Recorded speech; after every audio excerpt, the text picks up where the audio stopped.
Right hand ప్రారంభ టోర్నమెంట్లతో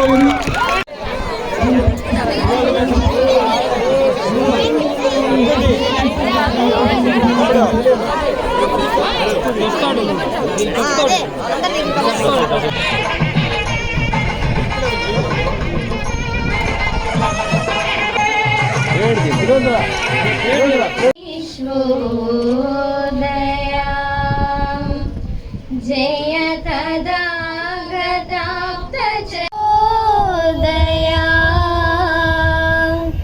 जय विश्वोदया चिरनिद्रा viewers जगत्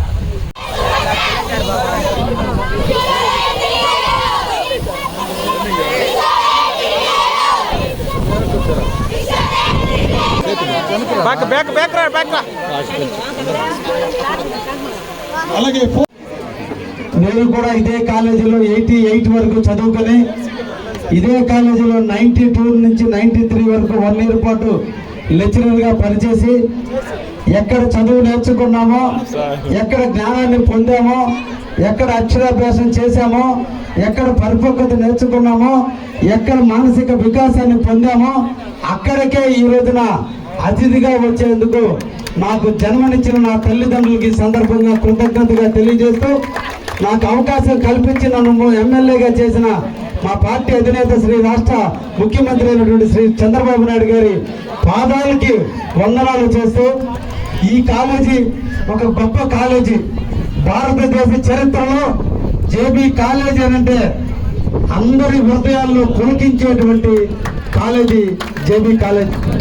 ఎంతో మందికి జ్ఞానాన్ని నేర్పింది, ఎంతో మందికి విద్యాబుద్ధులు కాదు నేర్పింది, సంస్కారాన్ని నేర్పిన కాలేజీ జేబీ కాలేజ్. పాఠాలు అన్ని గురువులు అన్ని దిక్కుల పాఠాలు చెప్తారు. పాఠాలతో పాటు పాఠ్య అంశాల్లో ఉండే అంశాలతో పాటు సంస్కారాన్ని, లక్షణాలని, గురుతుల్యాన్ని, పెద్దల్ని గౌరవించేదాన్ని అన్నింటినీ నేర్పిన సంస్థ జవహర్ భారతి సంస్థ. అందుకే నేటికి కూడా ఈ కాలేజ్ అన్నా, ఈ కాలేజీ యాజమాన్యం ఉన్న భారతదేశ నలుమూలల ఎక్కడ చదివారు అనగానే జేబీ కాలేజ్ అని అంటే ఎక్కడ లేని స్పిరిట్ వస్తుంది. మొన్న ఒక రోజున నేను ఎండోమెంట్ కమిషనర్ ఐఏఎస్ సత్యనారాయణ గారు ఐఏఎస్ అని కలవడం జరిగింది.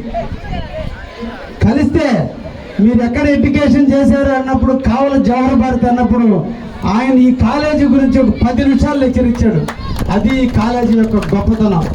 నిజంగా ఇక్కడ చదవడం అంటే గతంలో ఒక అదృష్టం.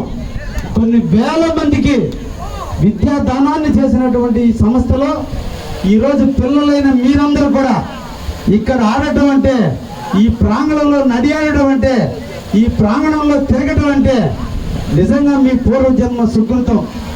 ఎక్కడో ఆడటం కాదు, జేబీ కాలేజీ క్యాంపస్లో ఆడుతున్నామంటే ఒక ఇంటర్నేషనల్ స్టేడియంలో ఆడినంత విశాలమైన ప్రాంగణంలో మీరు ఆడుతున్నారన్న భావన మీలో వస్తుంది. విద్యార్థులైన మీ అందరినీ కూడా కోరుకుంటున్నది ఒకటే, క్రీడలు, స్పోర్ట్స్ అనేది ఒక మానసిక వికాసానికి, శరీర దృఢత్వానికి, మెంటల్ ఎబిలిటీకి ఒక ఆయుధం. ఎక్కడ మనం పాఠ్య పుస్తకాలలో పాఠాలు నేర్చుకున్నప్పటికీ కూడా దానివల్ల మనకు వచ్చేది జ్ఞానం అయితే, నీ మీద నమ్మకం రావాలంటే నువ్వు స్పోర్ట్స్ మ్యాన్ కావాలి. నువ్వు సమస్యను ఎదుర్కోగలిగే ధైర్యం రావాలంటే ఒక స్పోర్ట్స్ మ్యాన్ కావాలి. ఎదుటి వ్యక్తి ఎదుగుతున్నా ఈర్ష్యపడకుండా ఉండే లక్షణాలు నేర్చుకోవాలంటే నీలో స్పోర్ట్స్ మ్యాన్ కావాలి. అపజయం కాదు, మొదటి మెట్టు అపజయం అయినా ఏదో ఒక రోజు తుది మెట్టును నేను విజయం సాధిస్తానని కాన్ఫిడెన్స్ లెవెల్స్ మీలో ఉండాలంటే మీరు స్పోర్ట్స్ మ్యాన్.